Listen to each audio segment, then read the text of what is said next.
Dr. Sophia Williams, a 32-year-old successful psychologist, was perfectly happy in her 8-year marriage.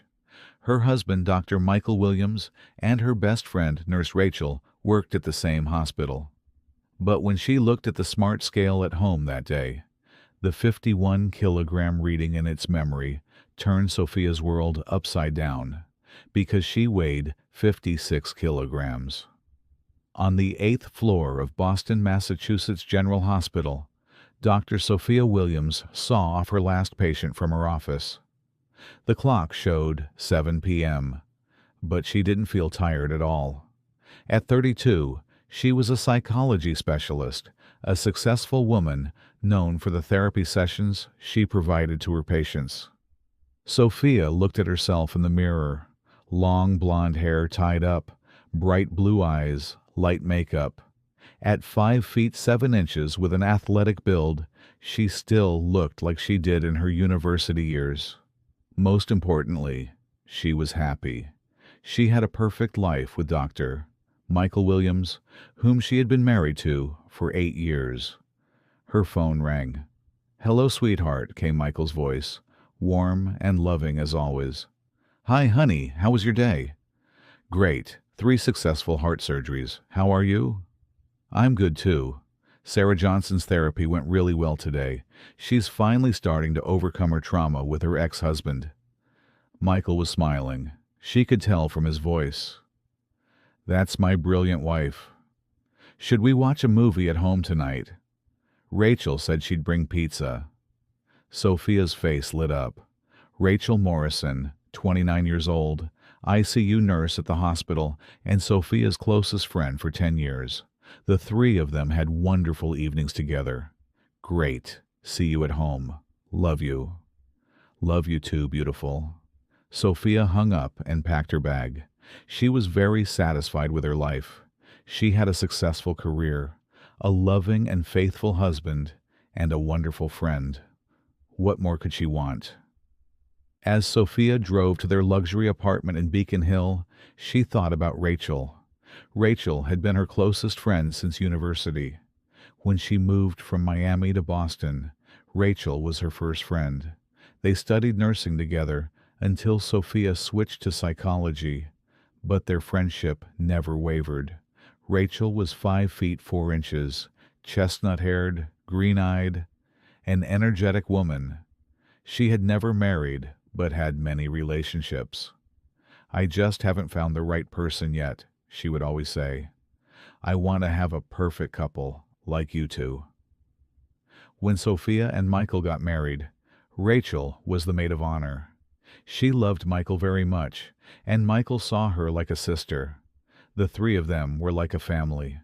When she arrived at their home in Beacon Hill, Michael's BMW was in the garage. Sophia smiled as she entered. "Honey, I'm home," she called out. Michael came out of the kitchen in a white shirt and dark pants, as handsome as always. At 6 feet 2 inches with black hair and green eyes, despite being 35, he looked like a college student. He hugged Sophia around the waist and kissed her. "How was your day, beautiful?" "Perfect, especially now," Sophia replied with a smile. The doorbell rang. "That must be Rachel," said Michael, heading to the door. Rachel entered with pizza boxes in her hands, with her usual cheerful energy. "Hey, lovebirds, pizza night!" The 3 moved to the living room. Rachel sat next to Sophia, while Michael settled into the single armchair across from them. They selected a comedy movie on Netflix. "Soph, you look so beautiful," said Rachel, stroking Sophia's hair. "Is this a new shampoo?" "Thank you, honey. Yes, I tried an organic brand." "Michael, you're so lucky," said Rachel, winking at Michael. "Having such a wife." Michael smiled. "I know, I'm the luckiest man." They had a lot of fun throughout the evening. Rachel told funny stories, Michael shared events from work, and Sophia told interesting cases from her patients, without giving names. At 11 p.m., Rachel left. "I should go now. Early shift tomorrow," said Rachel, hugging Sophia tightly. "Thanks for the lovely evening." Michael also hugged Rachel. "Drive safe, Rach." After Rachel left, Sophia and Michael went up to the bedroom. While Sophia was taking a bath, Michael was reading medical articles on his laptop. "Michael," said Sophia, coming out of the bathroom, "you're such a good friend to Rachel. She loves you very much, too." "She's family," said Michael, not looking at Sophia. "Just like my sister." Sophia lay down on the bed with a smile. How perfect her life was. Over the following months, their lives continued normally. Sophia woke up at 7 every morning, did yoga, and went to the hospital after breakfast. Michael got up earlier and was at the hospital by 6. In the evenings, they usually had dinner together, and on weekends they spent time with Rachel. But looking back, Sophia would notice that there were small signs. Michael's phone rang more often than before, but he wouldn't answer saying hospital emergency. His bathroom time had increased. His cologne had changed, a more intensive scent than before. Sometimes late at night, he would lock himself in his study, saying, "I need to do research." Rachel had also started acting differently. She used to tell Sophia everything: which man she was dating, where she ate, which movies she watched. But in recent months, she was more closed off. She would dismiss questions with, "I had a boring day." One Saturday, the three of them had gone shopping at Faneuil Hall together. While Sophia was trying on a beautiful dress, Rachel was waiting outside the dressing room. Michael had walked away saying, "Let me get some coffee." When Sophia cracked open the curtain of the dressing room, she saw Rachel texting on her phone. Rachel was writing very concentratedly, with a smile on her face. "New boyfriend?" Sophia asked in a playful tone. Rachel startled and immediately closed her phone. "Oh no, just work stuff." "Work stuff on Saturday?" "You know, hospital never sleeps," said Rachel in a somewhat defensive tone. At that moment, Michael returned with 2 coffees. "Ladies, ready for lunch?" "Ready," said Rachel, immediately standing up. Sophia would remember this moment. Rachel's panic, Michael bringing only 2 coffees, normally he would bring 3, and both of them being careful not to make eye contact. Thanks to her psychology education, Sophia was very good at reading human behavior. But when it came to people she loved, it was difficult to be objective. As a psychologist, she knew there was something called confirmation bias. People saw what they wanted to see. Sophia loved Michael and Rachel very much. Thinking that they would betray her would be painful enough to damage her mental health. So she rationalized the small signs her mind perceived. "Michael works a lot. He's stressed. That's why he talks less. Rachel is in a new relationship phase. That's why she's keeping it secret. I'm becoming paranoid. I work with too many couples with problems, so I'm starting to see problems everywhere." But one night, while Michael was showering, his phone rang. Sophia called out, "Michael, phone!" but couldn't be heard over the shower sound. The phone kept ringing. Sophia wanted to look, but decided to respect Michael's privacy. The phone stopped, then started ringing again. This time Sophia looked. Rachel was displayed. Why was Rachel calling Michael so urgently at 11 p.m.? Sophia knocked on the bathroom door. "Michael, Rachel's calling. It seems urgent." The shower sound stopped. "Coming." Michael came out, just in a towel, and rushed to the phone. "Rachel." What happened? Sophia noticed the intimacy in Michael's tone. This wasn't just professional concern. "Oh, okay. Yes, I understand. No problem. See you tomorrow." "What happened?" Sophia asked. "Patient emergency. One of Rachel's patients is in critical condition. She wants me to consult." "At this hour?" "You know how it is, honey. Medicine doesn't wait." Sophia nodded. It sounded logical, but still, there was a strange feeling. In the following weeks, similar situations repeated. Michael's late arrivals, Rachel's mysterious phone calls, both of them having hospital meetings together. Sophia kept telling herself, "I'm being paranoid." But her psychology training had taught her that the unconscious mind was very powerful. Maybe her subconscious was seeing things her conscious mind didn't want to see. One Thursday evening, Sophia was waiting for Michael at home. Michael had said, late surgery. At 10 p.m. he called, "Honey, I am so sorry. Emergency situation. I need to stay at the hospital tonight." "Okay, sweetheart. Take care of yourself."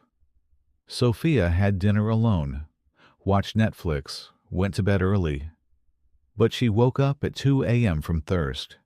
When she went down to the kitchen for water, she noticed Michael's car wasn't in the garage. Strange.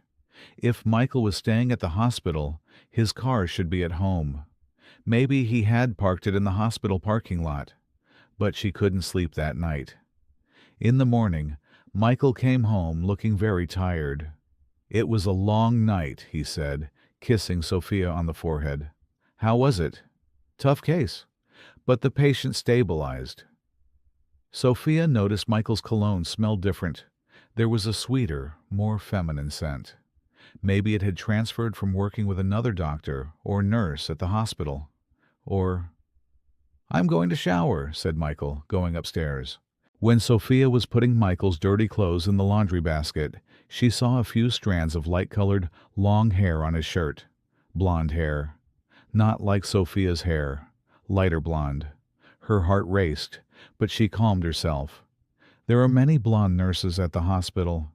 It could be accidental contact. But now every small detail was catching her attention. Months passed. Sophia continued to suppress her suspicions.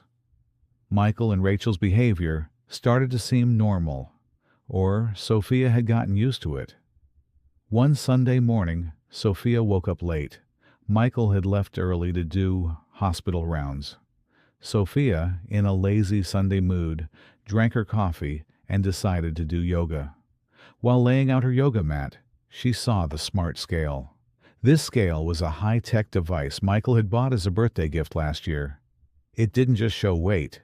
It displayed body fat percentage, muscle mass, BMI, and a bunch of other data. It could also store information for 8 different users in its memory. Sophia's normal weight was around 56 kilograms, 123 pounds. Michael's was 82 kilograms, 180 pounds. Since they both paid attention to fitness, their weights didn't change much. Sophia stepped on the scale. The display showed 56.2 kilograms. Normal. What she was curious about was this scale's memory function. She pressed the memory button. Previous measurements started appearing on the screen. User 1, 56.2 kilograms.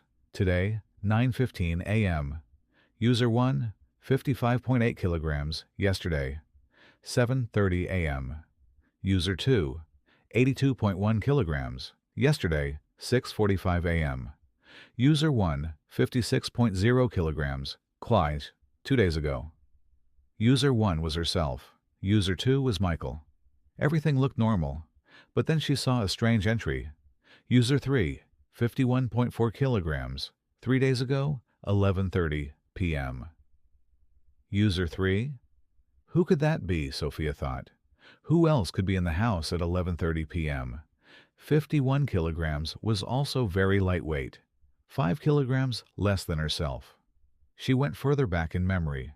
User 3, 51.2 kilograms. 1 week ago, 10:45 p.m. User 3, 51.6 kilograms. QT, 2 weeks ago, 11:15 p.m. User 3, 51.0 kilograms. 3 weeks ago, 10:30 p.m. The pattern was very clear. User 3 regularly stepped on the scale late at night, and always around 51 kilograms. Sophia's heart started pounding. There was a 51-kilogram woman regularly stepping on the scale at home, late at night. Who could it be? Rachel. Rachel's weight was approximately 51 to 52 kilograms, and Rachel often came to their house. But what would she be doing at 11 p.m.? Sophia went even further back in memory. User 3's entries went back 6 months, regularly, 2 to 3 times a week, always late at night. What did this mean? Rachel had been coming to their house regularly for 6 months, at night hours, and stepping on the scale. Sophia's hands started trembling. Different scenarios formed in her mind. Rachel was coming for emergencies at night, but why would she step on the scale? Rachel was coming for another reason, but why was she hiding it from Sophia, Rachel, and Michael? Number. This was impossible, but Sophia knew from her psychology training that people could do things that seemed impossible, especially when affairs were involved. Sophia immediately took out her phone and checked the date. User 3's last entry was 3 days ago, Thursday night, 11:30 p.m. That night, Michael had said, "hospital emergency," and hadn't come home.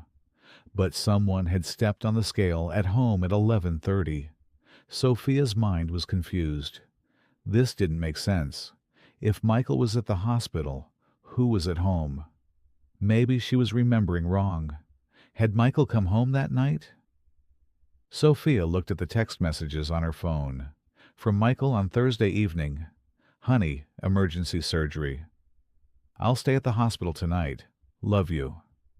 This message had come at 9:30 p.m., but someone had taken a measurement on the scale at 11:30.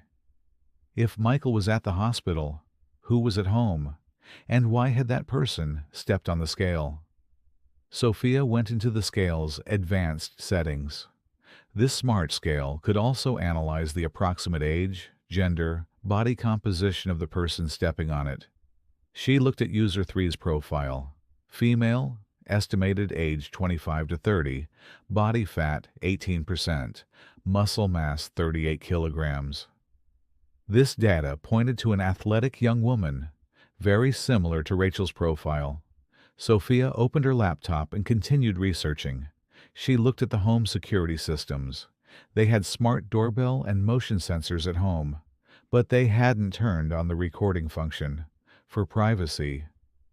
But she could look at the garage door logs. The smart garage system recorded every opening and closing. Thursday night logs, 9:45 p.m., garage door opened. 11:55 p.m., garage door closed. Michael had said, "I'll stay at the hospital" at 9:30, but the garage door had opened at 9:45, and it had closed at 11:55 p.m.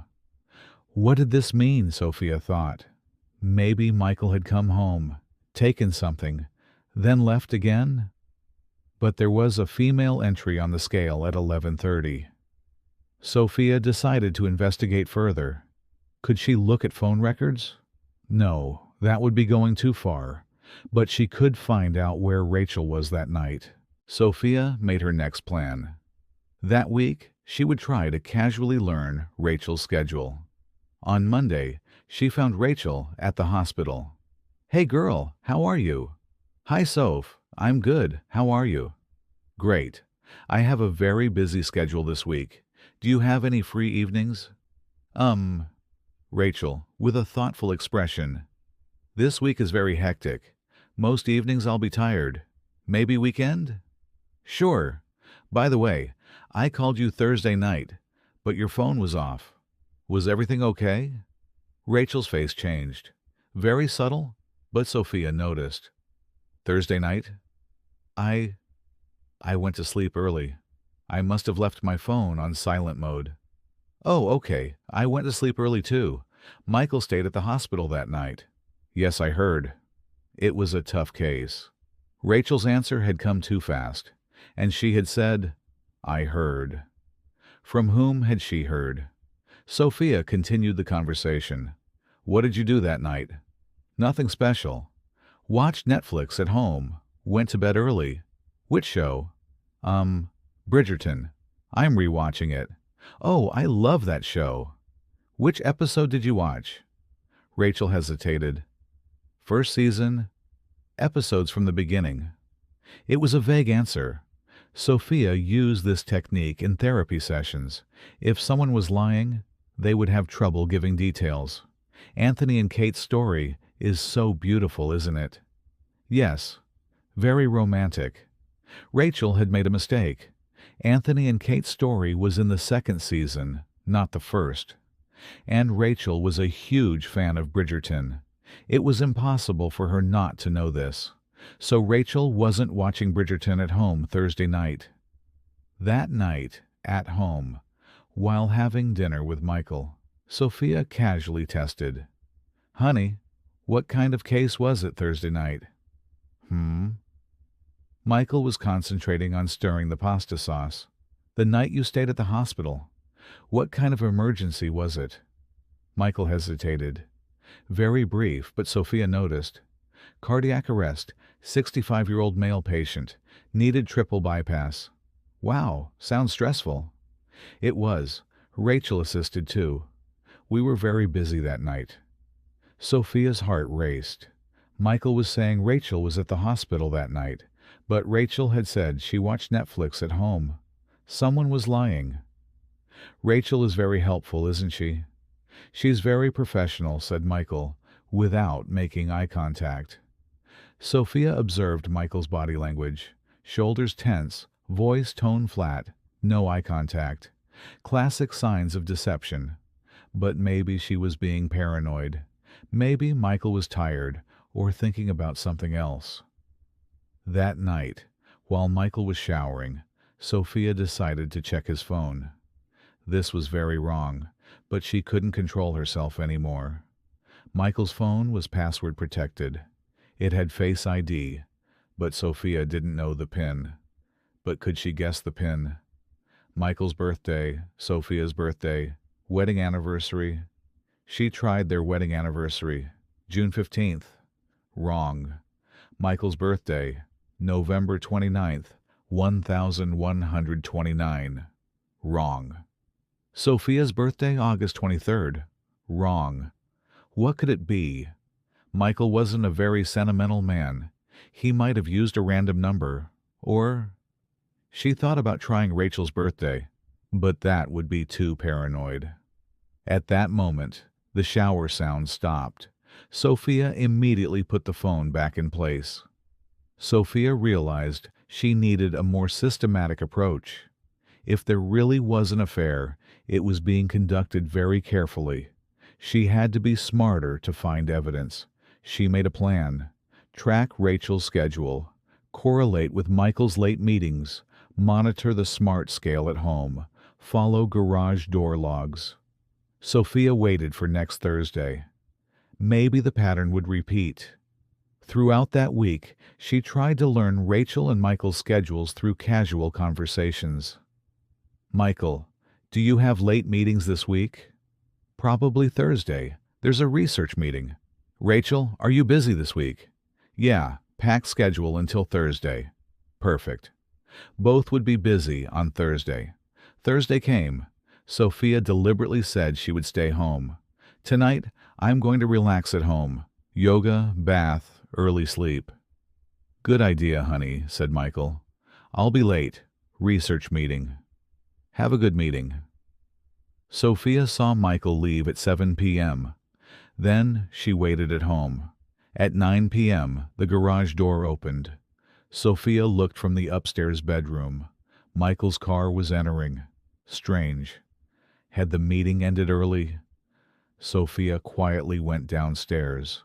She looked from the living room window facing the garage. Michael was getting out of the car, but he wasn't alone. Rachel was getting out of the passenger seat. Sophia's heart stopped. Why was Rachel in Michael's car? And why were they coming home at 9 p.m.? Sophia quickly went upstairs and observed from the bedroom. Michael and Rachel were entering through the front door.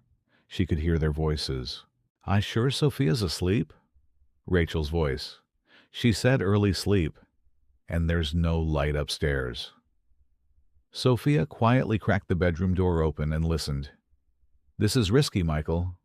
"I know. but I want to see you." Sophia's world collapsed. This was clearly an intimate conversation. "I miss you," Rachel's voice. "I miss you too." Sophia was trying to suppress her sobbing. Her 8-year marriage, her best friend, everything was a lie. Then she heard footsteps. They were coming to the stairs. Sophia quickly got into bed and pretended to sleep. The door opened. Michael looked in. "She's sleeping," he whispered. "Okay." The door closed. The footsteps went toward the guest room. Sophia lay in bed for hours, crying silently. Downstairs, her husband and best friend. Around 11:30, she heard water sounds from the bathroom. Then footsteps. Sophia looked from the window. Rachel was getting into Michael's car. Michael was also going to the garage. At 11:45, Michael came upstairs. "Honey," he whispered. Sophia continued to pretend to sleep. Michael quietly went to the bathroom, showered, came to bed. The next morning, Sophia continued to pretend to sleep. Michael got up early as usual, got ready, and went to work. As soon as Sophia heard Michael's car sound, she jumped up. She went straight to the smart scale and checked the memory. User 3, 51.2 kilograms. Yesterday, 11:30 p.m. There it was. Rachel had stepped on the scale at 11:30 p.m., just like on other nights. Sophia now fully understood the situation. Rachel and Michael's affair had been going on for at least 6 months, and Rachel, every time she came, perhaps as obsessive-compulsive behavior, stepped on the scale. This gave Sophia definitive proof. Her phone was trembling in her hand. She wanted to call Rachel and throw everything in her face.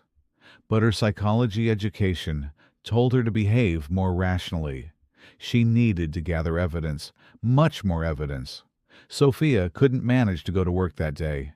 She called in sick and canceled. All day at home, she reanalyzed the past. She reviewed the last 6 months. Michael's late arrivals, Rachel's mysterious behaviors, both of them being coincidentally busy on weekends. Everything now seemed clear. How could she have been so blind? Sophia made a plan for confrontation, but this time she wanted to be supported by evidence, not just emotional outburst, but facts. That evening when Michael came home, Sophia was preparing dinner in the kitchen. She was trying to act normal. "Hi, honey. How was your day?" "Good. How are you? I heard you were sick." "A bit better. I had a migraine." Michael hugged her from behind, kissed her neck. Sophia wanted to vomit. This man's lips had touched Rachel last night. "Michael, I want to ask you something." "Sure." "This smart scale is very advanced. It can track multiple users. Did you ever set up user 3? Michael's body stiffened. Subtle, but Sophia felt it. "User 3? No, we only have our 2 profiles." "Strange, because there are user 3 entries in memory, around 51 kilograms, and most are late night." Michael moved away from Sophia. He went to the fridge, got a beer. He was gaining time. Maybe malfunction. This technology can sometimes be glitchy. Regular malfunction for 6 months? I don't know, Sophia. I don't really deal with these technical details. Sophia noticed Michael was avoiding eye contact, and he had said Sophia instead of his usual honey or sweetheart. "Michael, tell me the truth. Is someone else stepping on the scale at home?" "Sophia, what is this about? Why are you being so paranoid about a scale memory?" "I'm not paranoid. I'm just trying to understand." Michael aggressively drank his beer. "There's nothing to understand. Broken scale, that's all." But Sophia could see Michael's defensive posture. Classic signs of guilty behavior. The next day, Sophia decided to speak directly with Rachel. Maybe Rachel could be cracked. She found Rachel at the hospital, getting coffee in the cafeteria. "Rachel, hello." "Oh, hi, Soph. How are you?" I'm fine. Can I talk to you privately? Rachel's facial expression changed. Sure. Is there a problem? They sat at an empty table. Rachel, have you come to our house recently, at a time you didn't mention? Rachel's hand trembled as she held her coffee cup. What do you mean? Late at night, with Michael. Silence.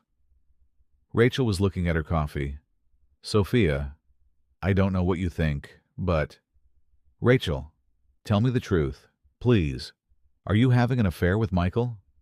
Rachel's face went completely pale. Sophia, Just answer me. Yes or no? Rachel looked at Sophia with tears in her eyes. It's not what you think. Then what is it? It's complicated. How complicated? You've been my best friend for 10 years. Michael's been my husband for 8 years. What could be complicated? Rachel started crying. I'm sorry, Sophia. I'm so sorry. So it's true. Rachel nodded, unable to speak. Sophia stood up in rage. How long? Sophia, please. How long? 6 months, Rachel whispered. 6 months. You've both been deceiving me for 6 months. People in the cafeteria were looking. Sophia lowered her voice. Why, Rachel? Why did you do this? Rachel covered her face with her hands. I didn't mean for it to happen. It just happened. These things don't just happen. You make choices. I know. I know I'm a terrible person. But Sophia, I love him. These words stabbed into Sophia's chest like a knife. Do you love him? Yes. And does he love you? Rachel hesitated. It's complicated. Stop saying it's complicated. Does he love you or not? I think he loves both of us. Sophia started laughing. Bitter, hysterical laughter. Both of us? You must be joking. Sophia, he never wanted to hurt you. We both didn't. But you did. You destroyed my marriage, my friendship, my trust. Everything. Rachel tried to reach for Sophia's hand. Please, let me explain. Sophia pulled her hand away. Explain. How are you going to explain 6 months of lies? Both of you coming home every night and lying in bed beside me, acting like my best friend while secretly sleeping with my husband. We never had sex at home. Where then? Rachel whispered. His office. Sometimes my apartment. Sophia's heart completely shattered. The details made everything more real. I never really knew you, did I? 10 years of friendship, it was all fake. No, Sophia, our friendship was real. I do love you. That's why this is so hard. Love? You don't know what love is. Love isn't betrayal. Love isn't lying. Sophia stood up. I never want to see you again. Ever. Rachel desperately called, Sophia, wait! But Sophia was already walking away. That evening, Sophia waited for Michael at home. She sat in the living room, hands folded, mind crystal clear. Michael came home at 8. Hi, honey. How was your day? Sit down, Michael. Michael understood from Sophia's tone that something serious was happening. What's wrong? I talked to Rachel. Michael froze. Color drained from his face. She told me everything. Silence. Long, heavy silence. Sophia... 6 months. You've both been deceiving me for 6 months. Michael buried his head in his hands. I'm sorry. Sorry? That's it. Sorry for 8 years of marriage? I never meant for this to happen. But it did happen. And you chose to continue. Every day, every night, you chose lies. Michael looked up. Eyes red, but no tears. You're right. I chose it. Why? Why did you do this? Were there problems in our marriage? Wasn't I a good wife? You're the perfect wife, Sophia. This isn't about you. Then what is it about? Michael struggled to find words. I don't know. Midlife crisis? Stupidity? Rachel, she made me feel young again. Young? You're 35 years old, Michael. I'm 32. We're not old. I know, it sounds ridiculous. So you destroyed our marriage because you wanted to feel young? Michael remained silent. Do you love her? I... I don't know. Don't lie to me. Not anymore. Michael took a deep breath. Yes, I think I do. Sophia thought she was prepared for this answer, but still, it hit her like a truck. And me? Do you love me? Of course I love you. But not enough. Sophia ... Not the same way. Michael nodded slowly. Sophia stood up. I want you out of the house. Tonight. Sophia, let's talk about this. Tonight, Michael, pack your things and leave. Where will I go? Go to Rachel. Or a hotel. I don't care. Michael realized Sophia was serious.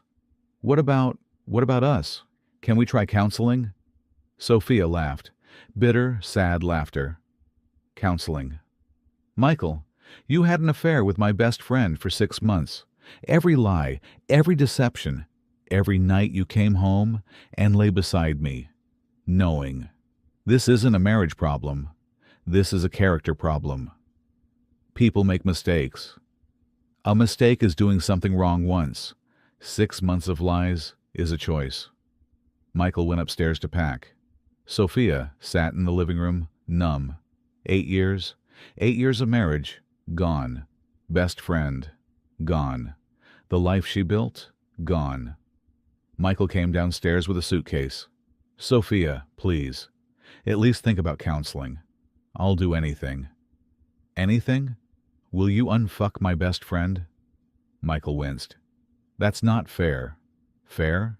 You're talking about fairness. I know I hurt you, but people can change. Maybe. But trust, once broken, never truly heals, and I can't live with constant doubt. Michael headed toward the door, then turned back. The scale. How did you figure it out? Sophia looked at him. Smart scales never forget, Michael. Unlike people, technology doesn't lie. I should have been more careful. Number U should have been loyal. Michael opened the door. I'll be at Rachel's, if you change your mind. I won't. The door closed. Sophia was left alone. That night, Sophia went to the smart scale. She opened the memory and deleted all entries. She completely removed user 3. Thank you, she whispered to the scale. You revealed the truth. The scale remained silent. Only 0.0 kilograms was displayed on the screen. 6 months later, Sophia had moved to a new apartment. The divorce process had begun. Michael and Rachel were now publicly together. Apparently, the relationship was no longer secret. Sophia had initially been devastated. Depression, therapy sessions, sleepless nights. But gradually, healing had begun. She bought a new smart scale, but this time she disabled the memory function. Some things were worth forgetting. That morning, she stepped on the scale. It showed 54.8 kilograms. Weight loss from stress, but she was getting back to healthy eating. Her phone rang. Unknown number. Hello? Sophia? This is Rachel. Sophia almost hung up, but curiosity won. What do you want? I wanted to apologize. Properly. It's too late for apologies. I know, but I needed to say it. You were right. I destroyed everything beautiful, and I'm paying for it. What do you mean? Michael, he's not happy. He talks about you constantly. He misses you. Sophia felt nothing. No satisfaction, no sadness, just emptiness. That's his problem. Sophia, he wants to come back. Tell him no, but... Rachel, listen carefully. I forgave both of you. Not for you, for me. But forgiveness doesn't mean reunion. Some bridges, once burned, stay burned. I understand. Good. And Rachel? Don't call me again. Sophia hung up. 1 year later, Sophia had started dating someone new. Dr. James Chen, child psychiatrist, kind, honest, and most importantly single. James knew Sophia's story. "You're very brave," he had said. "Leaving a toxic relationship, starting over. Not everyone has that strength." Sophia smiled. "Sometimes strength comes from breaking, not from building." That evening, they were making dinner at James's apartment. James went to the bathroom, leaving his phone on the counter. The phone buzzed. A text message. Sophia accidentally saw it. Sarah Chen. "Hi, Daddy. Miss you." Sophia's heart jumped. Did James have a daughter? Why hadn't he mentioned it? When James came back, he saw Sophia's expression. "What's wrong?" "James, you have a daughter?" James's face went pale. Yes, I was going to tell you." "When?" "Soon. I didn't want to complicate things." Sophia felt the old familiar feeling. Secrets, hidden information. "James, if we're going to be together, no secrets, please." "You're right. I'm sorry. Sarah is 8 years old. She lives with my ex-wife in California. I see her summers and holidays." "Why didn't you tell me?" Because my last girlfriend left when she learned about Sarah. Said she didn't want stepmother responsibility." Sophia understood. "So you were protecting yourself." "Yes." "Stupid, I know." Sophia reached for James's hand. "James, I'm a psychologist. I work with children. Having a daughter doesn't scare me. Lying does." "I wasn't lying, just postponing the truth." "Same thing." James realized his mistake. "You're right. After what you went through, honesty must be very important." "It's everything." James kissed Sophia's hand. "No more secrets. Promise." "Promise."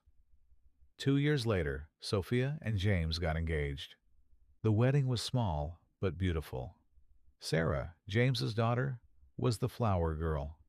At the reception, Sophia made a joke about her new scale.